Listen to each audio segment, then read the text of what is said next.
Hi, my name's Shane Bruce, and you are about to see a playlist of a collection of audio tapes from the 1980s, including parts of an 11-week revival by Perry Stone of LaFollette Church of God in Tennessee. I was the tape minister or sound man or all the above and during this revival and for like a couple of years while I was in high school before I got my degree in comparative religions. It's kind of my anthropological study of a historic event that should be recorded. And now here I'm 2 or 3 years into COVID, and I realized I told people I'd make copies of these tapes. Now the thing is, those tapes have scattered somehow. I had one duplicate of all of them at the church. I took their originals, masters, because I'm like, if anything happens to these tapes, and people will go in, just want a tape, walk off with it, and whatever else, if I'm no longer at the church or in college, or both, they would walk away. So there are probably should be nearly 100 tapes of a 11-week revival.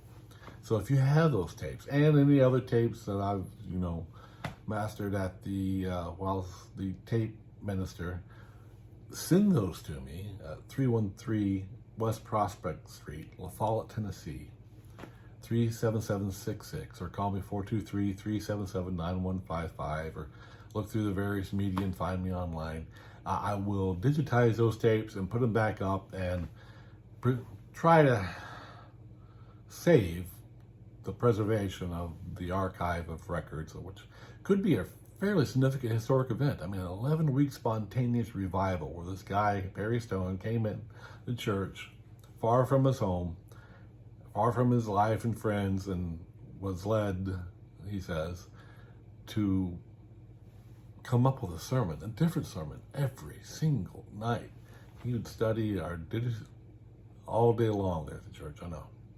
I was there, I was working there. But anyways, these tapes, return them. I might even put an address here, and hopefully I'll be able to build the significant part of a couple hundred tapes, I imagine, maybe a couple of years of the regular sermons and other. Now, LaFollette Church of God now has, video sermons. They video everything and publish it and use technology to its most. I mean, you put a Google Translate on there and switch them to individual identifiers of the transcript of the sermon going, you'd probably have a recreation of the speaking in tongues where everybody heard everything in their own language, which is kind of amazing. I haven't set heads on fire yet, but there's a lot of copper and mics going on. So anyways, get these tapes to me, and here should be some hours and hours of sermons, including an incredible 11-week revival. I think they converted well over 300, maybe 500. There was a youth group at one point in time of nearly 300 youth group alone. I was like 15 or 16. I was just, there's a whole lot of latest digital equipment to use. They had reel-to-reel DAT tapes and incredible acoustics. Carmen later came and played right before COVID. Carmen, the major Christian singer everywhere, he said, this is the venue to play because the acoustics there are so great.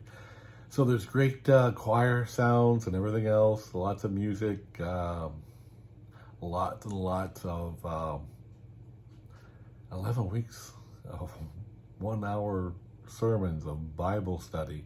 And these are in-depth sermons. This is Perry Stone's trying to crack the code of the Bible, and he has been for a long time, and he's generations of Pentecostal preacher.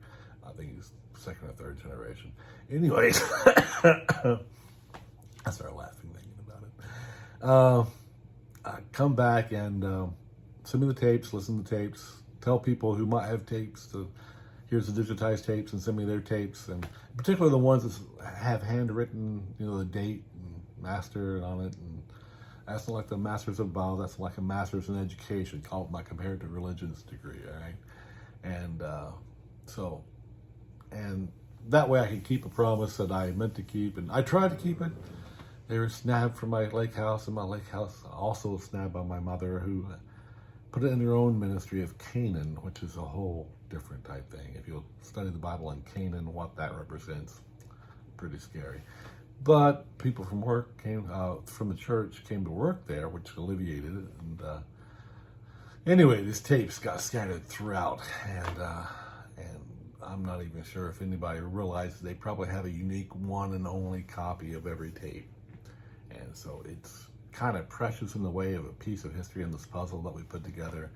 And being able to listen to all 11 weeks, I think there's a larger story told there than any single tape or any single recording. And I'd like to have as many of those as possible. I just want to say that, hey, I've been a tape minister before. I should have called a recording minister. Anyways, thank you. Bye.